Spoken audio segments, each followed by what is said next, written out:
mais importante, mas muito pelo conjunto que esse Flamengo dá ao Bruno Henrique para que ele possa se destacar dessa maneira. E aí, Pedro, sem os 4 jogadores que vão ser convocados, com a sequência de jogos que vai ter, vai ser fácil repetir essa atuação do último jogo? Não, Dani, fácil não vai ser, mas eu vou tentar puxar um pouco aqui pela memória. Você lembra aquele período ali de Copa América? Isla fora, Everton Ribeiro fora, Arrascaeta fora, Gabigol fora. E foi justamente o momento que o Bruno Henrique, até então, ainda não tinha mantido uma regularidade na temporada, é quando ele começa a assumir essa responsabilidade, é quando ele começa a voltar a brilhar, é quando ele começa a voltar a flertar com aqueles melhores momentos de 2019, principalmente 2020 também. Então, acho que naquele momento que ele não vinha tão bem, que ele consegue puxar essa responsabilidade, acho que dá uma certa esperança ao torcedor rubro-negro de que agora ele pode repetir esse protagonismo. E é bom lembrar também que quando a gente fala do desfalque, a gente tem que tentar pensar também quem entra, né? Você tem o Mateuzinho que pode repor uma lateral direita, um Pedro como opção na frente, o André jogando muito bem que não vai desfalcar o time. Então acho que tem fôlego para manter, mas é o que o Renato disse, não tem como cobrar talvez a apresentação que teve no primeiro tempo ontem em todos os jogos, até pelos desfalques. Você falava, eu acho, se eu não me engano, ou o Zé, da velocidade com que construiu o resultado, né? E acho que os números até ajudam a explicar. Foi o gol mais cedo que o Flamengo fez com o Renato. Com 10 minutos estava 2-0. O primeiro gol ali logo no início, depois um segundo gol ali aos 9 minutos e pouco. Menos de 10 minutos resolvendo o jogo. Então é um Flamengo também passando a construir o jogo como a gente se acostumou lá atrás, com aquela intensidade avassaladora. Vai ser assim daqui para frente sempre com o desfalque, Dani? Não acredito, mas acho que ainda tem muita qualidade para construir resultado também. E aí, Facincani? Vai lá. Então, Dani, a gente tem que também contextualizar algumas situações. A primeira delas, é lógico que o Flamengo, e na minha visão, ele tem poucos problemas a serem melhorados em termos táticos e técnicos. Para mim, o que em alguns momentos pode preocupar o torcedor do Flamengo é o excesso de confiança, porque é um time que sabe e joga muito por música, quando às vezes você tem esse tipo de facilidade e se você acaba desfocando um pouquinho, você dentro de campo se arrisca a não manter essa pegada e, obviamente, jogar um resultado que parece muito fácil, se complicar dentro de um jogo, como foi contra o Barcelona, na minha visão, no primeiro jogo, que o Flamengo poderia ter feito um 3-4-0 e acabou, dando aquela segurada. Para mim, eu vi o Barcelona crescer muito também pelo ímpeto do Flamengo, que acabou diminuindo um pouco o ritmo. Mas, de um outro lado, ontem, por mais que a vitória tenha sido acachapante, era um Atlético diferente. Era um Atlético sem a sua formação ideal. Era um Atlético com jogadores que pouco jogam juntos também. Então, dá para você enxergar os dois lados. O mérito do Flamengo de ter pego um adversário muito inferior na sua qualidade de escalação e fazer um 3-0, também contrastado com um rival que está completamente pensando em Sul-Americana. E aí que está uma situação que, para mim, é o que hoje polariza esse Campeonato Brasileiro. Numa disputa de um Flamengo, de um Atlético e de muita gente sambando apenas nessa. Porque o que acontece? Você tem muitas vagas à disposição daquele que é o grande objetivo, que é a Libertadores. O Atlético praticamente sabe que vai jogar Libertadores no ano que vem.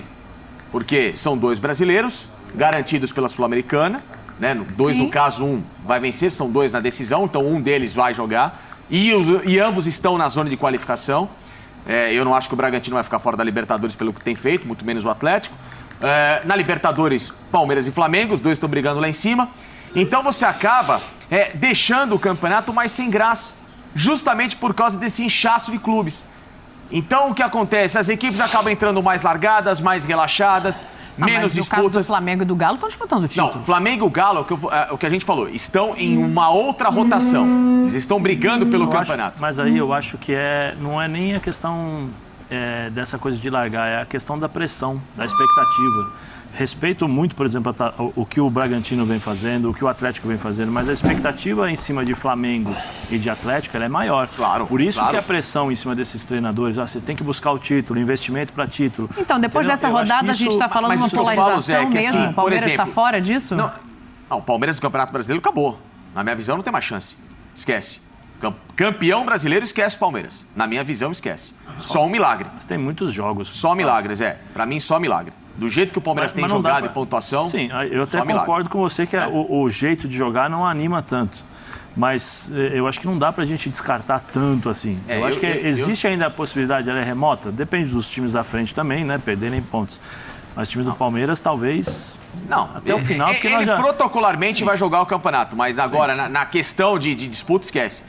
O que eu falo, Dani, é que assim, poderia ser um campeonato com menos vagas para Libertadores e com uma disputa muito mais acirrada. Por exemplo... Só um minutinho. Você lembra que eu falei da Conmebol que queria mudar o regulamento?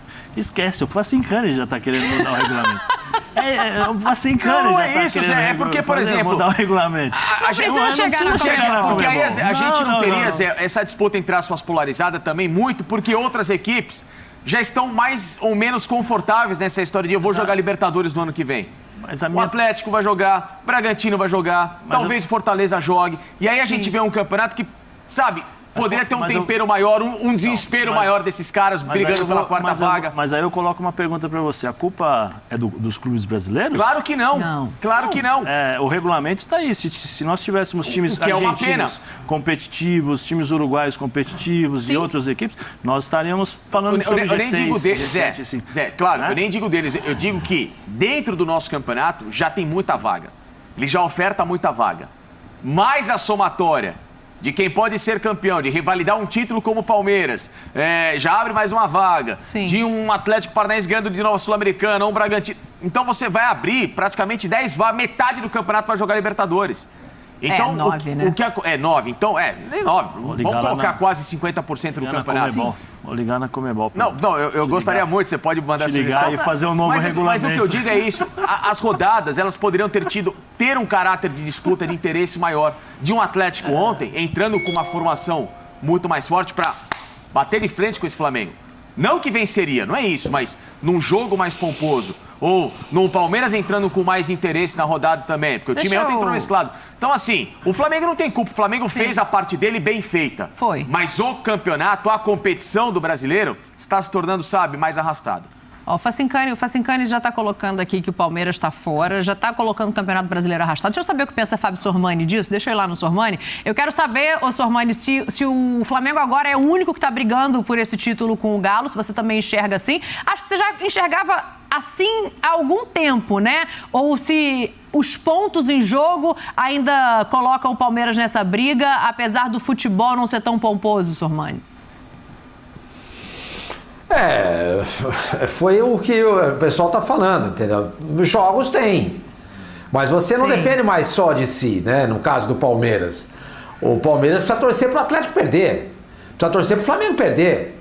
Se ele dependesse só de si para ser campeão, mesmo com futebol capenga como esse, a gente não ia descartar. Mas o futebol não é bom. O Palmeiras, por exemplo, não vence em casa há 3 jogos. Quando ele joga em casa e tem que propor o jogo, não importa o adversário, ele se dá mal. Entende? E desses jogos que faltam para o Palmeiras ainda, a metade deles vai ser no Allianz. Como é que faz? O time não consegue ganhar em casa. Entende? Eu tô com o Facincani nessa aí. Para mim, o Campeonato Brasileiro para o Palmeiras, só um milagre. Só um milagre, só um milagre, só um milagre. É um campeonato de regularidade. É um campeonato que você tem que jogar bem para ganhar, porque é turno e retorno. Não é que nem mata-mata. O Flamengo, por exemplo, o Palmeiras, por exemplo, pode ganhar do Flamengo na final da Libertadores. Faz um gol numa bola parada, passa o resto do jogo se defendendo, ganha por 1-0 e é campeão. Sim. Entendeu? O que o Palmeiras mostrou a mais do que o Atlético Mineiro na semifinal da Libertadores? Nada. Ele foi inferior nos 2 jogos. Nos 2. E ele desclassificou. Porque o regulamento permite. E ele jogou com o regulamento debaixo do braço. É ilegal? Não. Não foi legítimo? Claro que foi. O Palmeiras teve a sua estratégia. O Abel teve a estratégia dele. Agora, no Campeonato Brasileiro, essa estratégia não funciona. Porque é turno e retorno. É difícil, do jeito que o Abel pensa, ganhar o Campeonato Brasileiro. E outra coisa, hein? Se o Palmeiras não ganhar a Libertadores, ele vai passar em branco com o time que tem mais um ano. Salvo engano da minha parte, o ano passado ele também não ganhou nada. Ele iria para o 2º ano. Não, o ano passado ele ganhou a Libertadores, tá certo. Não, a Libertadores é a Copa do Brasil. É a Copa do Brasil. A Libertadores é a Copa do Brasil, tá certo. E o Paulista lá atrás. Mas ele vai para. Eu acho um absurdo o time com o investimento que o Palmeiras tem, com o elenco que o Palmeiras tem, com a camisa que o Palmeiras tem, com a força que o Palmeiras tem, passar em branco, não ganhar nada, nem brasileiro, também nem acho. Copa do Brasil. Se acontecer, né? Libertadores, sei lá o que, o Campeonato Paulista, alguma coisa, um time com essa potência tem que ganhar. O Atlético Mineiro, por exemplo, já se garantiu ali no Mineiro. O Flamengo já se garantiu no Carioca. Ganhou a Supercopa do Brasil também. Você tem que fazer títulos. Eu não acredito nesse Palmeiras desse jeito, sinceramente. E tenho dito isso aí várias vezes. E Sormani, não foi por falta de oportunidade, porque ele teve 2 taças aqui, ó, agarrada na taça. Ele pegou as 2 taças, ele segurou a taça, só faltava erguer. Contra o Flamengo, de 2 pênaltis que o Palmeiras tinha de vantagem, era só colocar um pra dentro. Era dar um canudo no gol e ganhar pra fazer isso aqui com a taça. Ele pegou a taça e largou, entregou pro rival. O Sormani fala do... Contra o Defensa e Justiça, então, mais ainda. Porque foram 2 jogos. Contra o Flamengo era um só de Supercopa. Então, é o que acontece. Tudo pode acontecer, tal, beleza. O Flamengo é mais time. Sim. Era natural que o Flamengo vencesse, mas o Palmeiras teve a chance. Vai lá e mata o jogo, amigo. Tem que ser grande ali. Coloca o pênalti pra... Contra o Defensa foram 2 jogos de Recopa. E um torneio legal pra caramba. Venceu na Argentina, abre 1-0 em Brasília. Aqui, ó, deixa... E aí, meu, é o seguinte, você pegou a taça, ele abraçou a taça, saiu assim com a taça, assim, minha, não ninguém toma a taça e não sei o quê. E ele conseguiu perder a taça. Olha aqui então, assim, pra o mim. Sormani tem razão nesse Olha aqui sentido. pra mim. Calma, Olha aqui pra mim. Eu estou calmo. Respira. Eu estou respirando. Respira. Eu só estou encenando. Eu estou encenando, é diferente. Deixa eu fazer Tem uma que dar um ponderação tempero aqui. nessa história. A gente Ele tem vai, razão, a gente vocês não vai estão dando falar da razão pra ele. defesa do Palmeiras.